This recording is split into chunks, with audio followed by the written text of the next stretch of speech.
Hi guys, welcome to my channel. In today's video, I'm going to be showing you 5 lower body moves you can do with a barbell at the gym or if you have a barbell at home. I'm just going to be explaining the form of each move. This video is great if you're a beginner or if you want to start using barbells more at the gym. I'm just going to be using the barbell for demonstration purposes. I'm not going to be adding weight, so I can just make sure I'm explaining the form correctly for you guys and that I'm not struggling to lift up weight. And by all means, I'm not saying I have perfect form for all of these moves. I just think I've been working at my form, and those are just like tips that I have that I struggled with. So that is just like a disclaimer here. But yeah, I'm working on my form every day, as I think everyone is. Even if they've been lifting for a while, you still are always thinking about that form. So yeah. With that said, let's get started.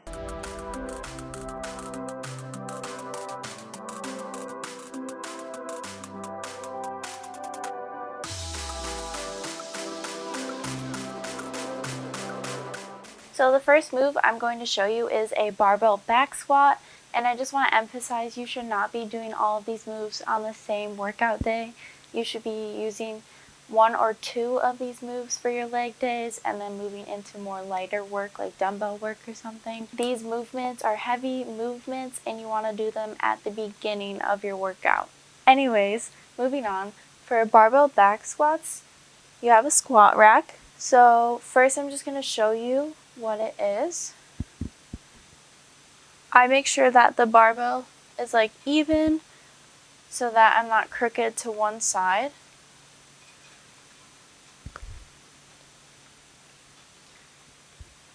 So you want to make sure that your knuckles are pointing to the sky. Mine are pointing to the sky, but I definitely have a little bit of a bend in my wrist that I could probably work on not having so much of a bend. So that is something you just might want to pay close attention to. Okay, so now I just got a different angle for you guys, and I'm going to be explaining the form a little bit in detail and just some like tips to like get your squats looking good. So you want to make sure it's at a good height, so it's not like too high up the bar and it's not too low where you have to go completely under it. So this is a good height for me. It's around like my shoulders. And so when I start, I make sure that it's even, like I said. I place my hands where I'm going to place them. They're just like a little bit further than shoulder width apart. Duck under. And for me, since I have longer legs, I place it a little bit lower, so I'm doing like a low back squat. So it is like more here on my back. If you feel like you can put it up higher, go ahead, because that's what a lot of people do. They place it right here, but for me it doesn't work so well, so I place it just a little bit lower. You want to squeeze your shoulder blades back so that the bar has like a good place to rest.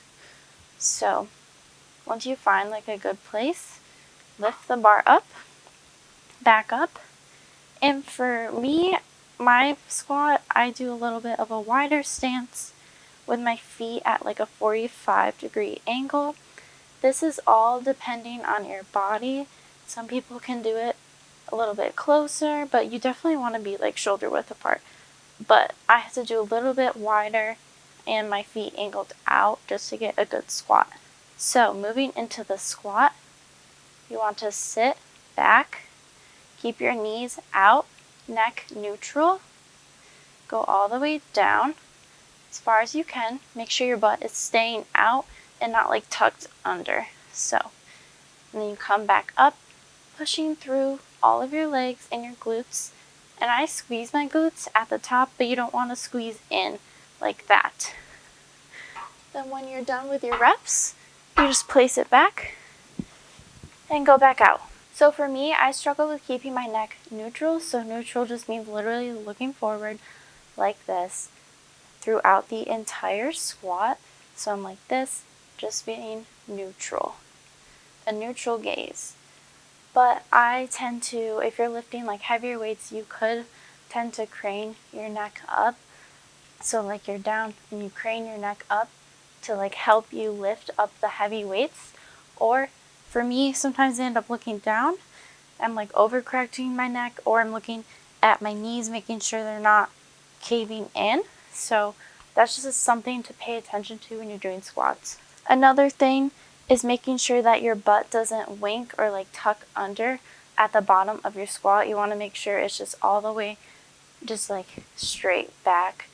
So here, I'll show you again. So my shoulders are tucked back. I come out, place my feet where they feel comfortable. And it may take you a while to find a good foot placement. It took me like a couple weeks. So, ready? I'm gonna go down and push up, keeping my knees out, keeping my neck neutral.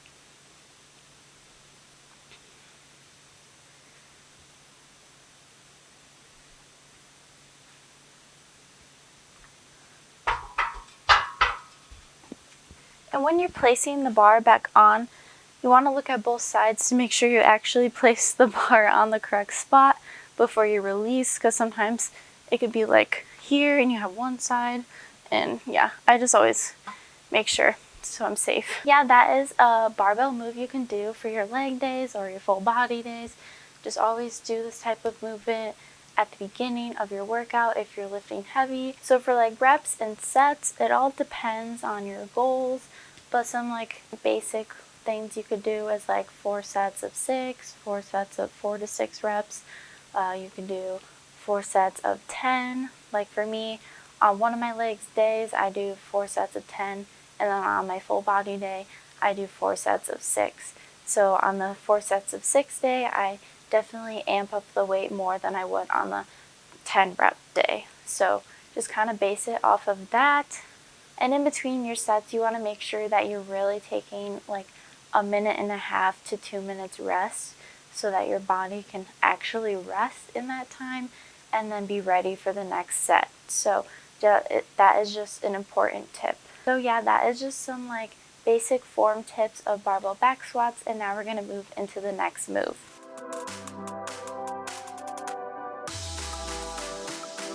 Staying at the squat rack, we can do reverse lunges. So it's kind of like the same setup. You go under, place it in a good spot, and then you step back like this and come back up. And I do all of my reps on one side, and then I switch to the next side. So for barbell reverse lunges, it's similar setup to the squats. So placement on your back, the same hand position. But for these, you want to make sure when you're going back, you're stepping back, that your hips aren't like crooked or anything. They are straight. You go down and you push through your front heel. So when you're coming up, you're pushing through that front heel. So again, you are pushing through your front heel, neutral gaze. You have a slight lean forward the entire time, just because you have a lot of weight on your back. So you want to stay stabilized. You want to make sure your knees don't cave in when you're pushing up.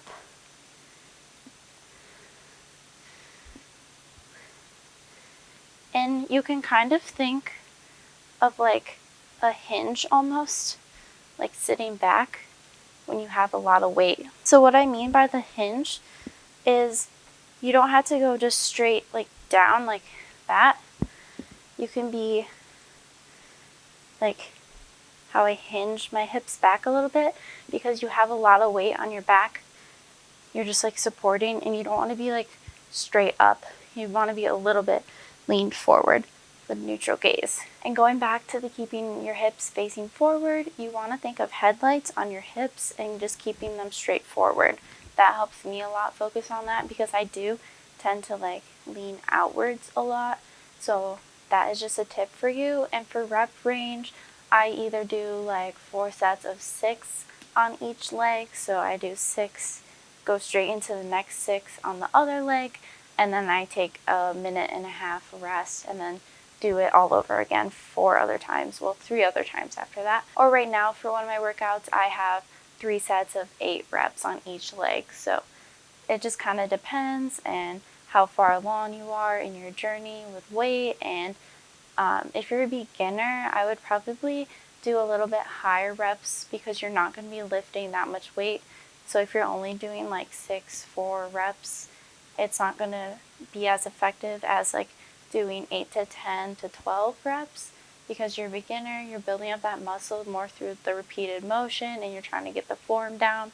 So that is just a tip. If you find that the barbell reverse lunge is too difficult, you can take it down by just doing dumbbell reverse lunge. It's the same thing. So yeah, that's a barbell reverse lunge.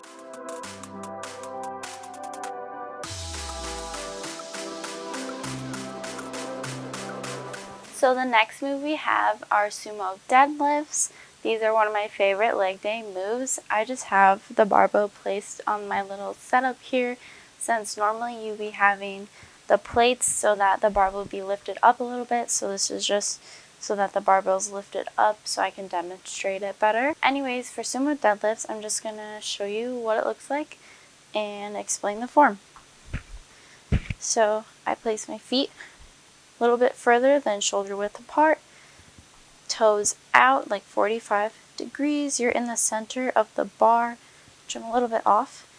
So for my hand placement, I grip it like this. There's different benefits for different grips, but for me it is comfort. So you want to make sure that your knees are going out, not in, and you kind of want to place, this is kind of hard with my setup here, but so normally I would get my position, go down, and roll the barbell in towards me. So I'm just going to move a little bit closer because you want the setup to be right against your shins. So go down, my butt is back, straight back, engage your lats, look up, and pull up, and then sit back down. So pull up against your body, and to lower, you're not like lowering down like this, you're hinging back, and then you start to bend your knees down. So up, then down. This is kind of hard to do without weights on it. You want to lift light enough at the beginning. You don't want to try to lift super heavy at the beginning if you're not ready for it. You really want to protect your lower back throughout this move. Just some really important tips that helps me were keeping my knees shooting outward and like sitting but not tucked down like this, and my lats are engaged. And earlier I mentioned I look up a little bit. That is just more like keeping my chest up and open, not closed in. You don't want to like crane your neck up too much. In addition, you want to make sure your hips do not rise before the rest of your body. And to do this, you want to make sure your torso is straight. Yeah. So for reps, it's kind of similar to the other moves. 4 to 6 if you're lifting heavy, 8 to 10 if you're lifting a little bit lighter, 3 sets or 4 sets. It just depends on you and your goals.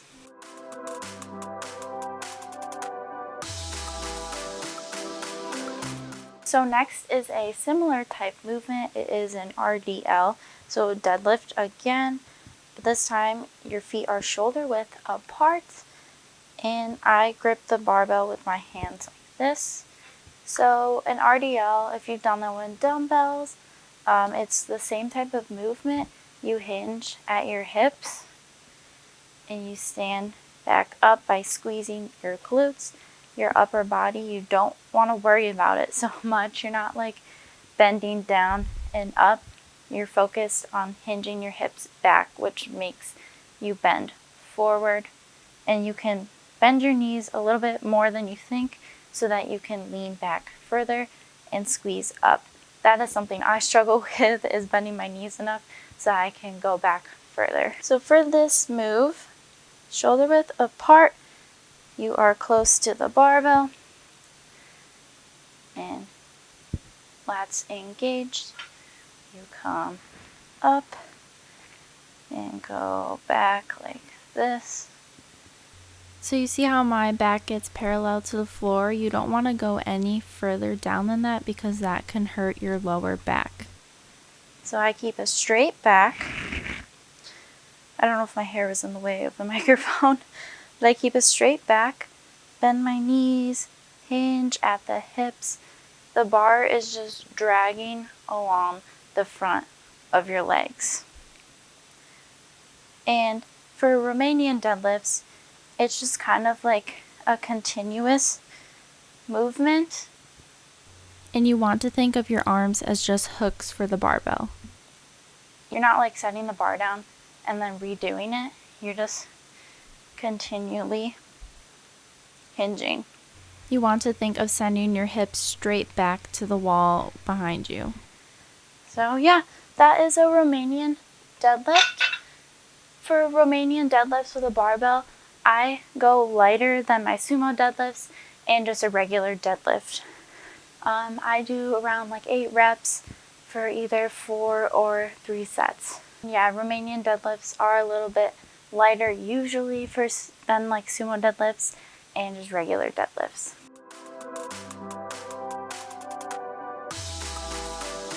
So the last move we have are hip thrusts. So this is going to be kind of difficult to do without weights to like roll the bar over me, but we'll figure it out. So I'm going to explain the hip thrust motion without the bar real quick. So feet like so. You want to place your back, like this part of your back, on a bench that is low enough so you can just go like this. You have the barbell here, and you squeeze your glutes to go up. Keep your head tucked like this. You don't want to go like this when you go back and then down. You just want to keep your head tucked, squeeze your glutes, and lower back down. And you want to keep your pelvis tucked also. You don't want to have your arch. You don't want to have your back arched like this. You want to keep your pelvis tucked. And you drive through your heels. So with a barbell, you would have weights on the side. You would normally just roll the barbell over your legs because the plates make it high enough. But in this case, we are just gonna do this. So yeah, you want to be center of the bar. Make sure you're not crooked on one side. You want to place the bar not like directly on your hips. I place it kind of more on my legs. It's just more comfortable there. And you want to make sure that the barbell doesn't lean to one side or the other. Make sure that you're equally working both sides. It's kind of hard to balance it out right now with no weight, but yeah, just go down all the way. You don't want to stop like here unless you're doing like halves, like a half a rep, but full rep, down and back up. And you want to make a 90-degree angle with the bend of your knees when you're up all the way. So for reps, I typically do, that was loud, I typically do like 4 to 6 reps because I am trying to push my weight on this move. So I'm really focusing on bringing out the move. But another tip for if you're trying to like get a lot of weight to be able to lift, you can bump up the reps too, and just like it's more endurance for your muscles. So like I would do that rep range if I'm really trying to like get a PR that day or something. But you also, it's important to have like more reps sometimes or variations of a move to get stronger in that move. So like for me, if I want to get a really high PR in hip thrusts, I could do like a tempo work. I could do single leg hip thrusts with a dumbbell, I could do like hold it at the top like a tempo and go down. That's just like something to keep in mind when you're planning out your reps and how you're doing this move. Yeah, just want to make that clear. So pick the reps and sets that works for you and your goals. So those are just a few lower body barbell moves that you can do at the gym. I hope you enjoyed this video and that you got some tips from it and I explained the form okay for you guys. Form is key. You always want to be focusing on your form over lifting heavy. So if you're new to the move, stick with the barbell, like especially for barbell back squats. I stuck with the barbell for a little bit because I was really focusing on the form, getting my feet placement right, especially because that move varies so much for the feet placement for people. Honestly, all of these moves vary a lot with just people's bodies, so you want to make sure you're actually taking the time to see what feels right for you. And yeah, I hope I was helpful and you enjoyed this video, and I'll see you in the next one.